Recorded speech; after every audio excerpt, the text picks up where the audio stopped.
Hello dear friends, मैं सुमन और स्वागत करती हूँ आपका अपने चैनल आपकी सहेली सुमन में। आज की वीडियो में हम बात करेंगे प्रेगनेंसी के लिए ट्राई कर रही हैं आप, गर्भ नहीं ठहरा, पेट के निचले हिस्से में दर्द रहता है, कमर में दर्द रहता है, वाइट डिस्चार्ज की शिकायत है, तो इन चीज़ों को इग्नोर ना करें। गर्भ ना ठहरने की एक बहुत बड़ी रीज़न होती है पेल्विक इन्फ्लेमेटरी डिजीज, PID जिसको कहते हैं। या यूँ समझ ले कि पेट के निचले हिस्से में नाभि से नीचे जो ऑर्गन्स है आपकी बॉडी के अंदर, वहाँ पर कहीं ना कहीं सूजन है, इन्फेक्शन है, जिसकी वजह से आपको गर्भ नहीं ठहरा। और यह इन्फेक्शन लिकोरिया का भी हो सकता है, ये बच्चेदानी के मुंह पे सूजन भी हो सकती है, सर्विसाइटिस जिसको कहते हैं, वजाइना के अंदर भी इन्फेक्शन हो सकता है, आपकी बच्चेदानी में ट्यूब्स के अंदर इन्फेक्शन पास हो सकती है, या आपको UTI यानी कि पेशाब की जो नालियां हैं उनका इन्फेक्शन हो सकता है। और इस इन्फेक्शन की वजह से मोस्टली महिलाओं के अंदर ट्यूब्स ब्लॉकेज हो जाती है, ट्यूब्स बंद हो जाती है, कोशिश के बावजूद गर्भ नहीं ठहरता। या अगर गर्भ ठहरता भी है तो एक्टोपिक प्रेगनेंसी हो जाती है, ट्यूब्स के अंदर गर्भ ठहर जाता है, या अर्ली मिसकैरेज हो जाता है, प्रेगनेंसी शुरू के 3 महीने के अंदर ही खराब हो जाती है। तो आपको सिर्फ इस इन्फेक्शन को पहचानना है, उसके बाद इसका ट्रीटमेंट बहुत ही आसान है, ताकि आइंदा आने वाली आपकी प्रेगनेंसी सेफ हो जाए और आप जल्दी कंसीव कर सकें। और समटाइम्स ऐसा भी होता है कि आपने पहचान भी लिया कि आपको इन्फेक्शन है, आपने ट्रीटमेंट डॉक्टर से एंटीबायोटिक्स का कोर्स भी ले लिया, अगले साइकिल में इन्फेक्शन फिर से लौट के आ जाता है। इसका भी सॉल्यूशन बताती हूँ कि क्या करना है। सबसे पहले तो इन्फेक्शन अगर आपको है तो आपको पता कैसे चलेगा कि आपको इन्फेक्शन है जिसकी वजह से गर्भ नहीं ठहरा। आपको कुछ सिम्टम्स अपने अंदर नोटिस करनी होगी। अगर इन्फेक्शन है, आपके पेट के निचले हिस्से में अक्सर दर्द रहेगा, नाभि से नीचे। अगर ज्यादा इन्फेक्शन हो गया है तो साथ में कमर में दर्द भी रह सकता है। हस्बैंड के साथ रिलेशन बनाते वक्त इंटरकोर्स आपके लिए पेनफुल हो सकता है। इंटरकोर्स के बाद ब्लीडिंग भी हो सकती है। वजाइनल ड्राइनेस कुछ महिलाओं में होती है, इन्फेक्शन की वजह से लुब्रिकेशन अच्छे से नहीं बनती। पेट के निचले हिस्से में हर वक्त भारीपन रहता है, आपको डिस्चार्ज आता है जिसके अंदर स्मेल होती है, यूरिन करते हुए दर्द और जलन का एहसास हो सकता है। मेंसेस आपको हैवी आएंगे, पेनफुल होंगे। अगर इन्फेक्शन स्प्रेड कर गया है तो आपको टेम्परेचर, बुखार, नोजिया, वॉमिटिंग, उल्टी, मतली जैसी शिकायत भी हो सकती है। तो इस तरह की सिम्टम्स अगर आपको रहती है तो इसका मतलब कि आपको PID है, पेल्विक इन्फ्लेमेटरी डिजीज है, जिसकी वजह से आपको गर्भ नहीं ठहरा। तो प्रेगनेंसी ठहरने के लिए और अपनी सेहत के लिए PID का इलाज बहुत ही ज़रूरी है।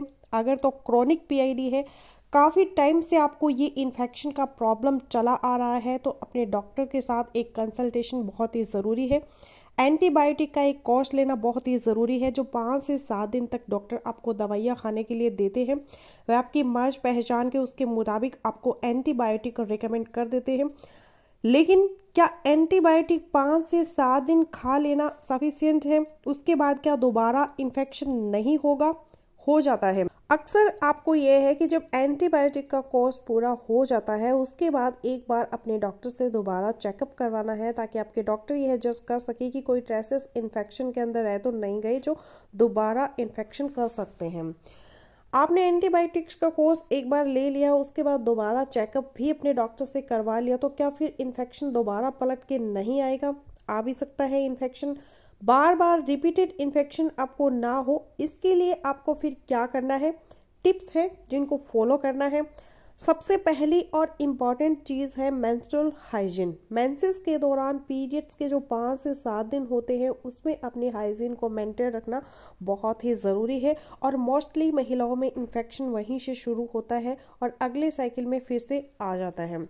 अब दूसरी इम्पॉर्टेंट चीज़ है, अपनी इम्यूनिटी को आपको अच्छा करना है। ओमेगा 3 फैटी एसिड्स का इस्तेमाल बहुत ही ज़रूरी है। आप इसके सप्लीमेंट्स भी ले सकती हैं। इसके अलावा नेचुरली यह चिया सीड्स है, फ्लैक्स सीड्स है, वॉलनट है, अखरोट है, इसके अंदर बहुत ज़्यादा ओमेगा 3 फैटी एसिड है, उसको आप रूटीन के अंदर शामिल कर सकते हैं अपनी डाइट में। इन्फेक्शन आने का जो एक और सबब होता है वह कांटेक्ट भी हो सकता है। अगर किसी के मल्टीपल पार्टनर्स हैं तब भी इन्फेक्शन बार बार हो सकता है। लेकिन समटाइम्स ऐसा भी होता है कि आपको इन्फेक्शन है, आपने रिलेशनशिप बनाया अपने हस्बैंड के साथ, आपके हस्बैंड को भी इन्फेक्शन हो गया, उसके बाद आपने तो अपना ट्रीटमेंट करवा लिया, उसके बाद फिर से दोबारा रिलेशन बनाया तो आपको अपने हस्बैंड से, अपने पार्टनर से दोबारा इन्फेक्शन हो गया। तो उसमें यह होता है कि अपने हस्बैंड का चेकअप, और उनको अगर इन्फेक्शन है तो उसका ट्रीटमेंट भी ज़रूरी है। और जब तक इन्फेक्शन आपका क्लियर नहीं हो जाता, आप अगर रिलेशन बनाते हैं तो बैरियर यूज़ करें, कंट्रासेप्ट जैसे कि कंडोम वगैरह है। डाइट के अंदर प्रोबायोटिक्स का इस्तेमाल ज़्यादा करें। दही बहुत ही अच्छा सोर्स है। योगर्ट आप शामिल कर सकते हैं अपने नाश्ते के अंदर।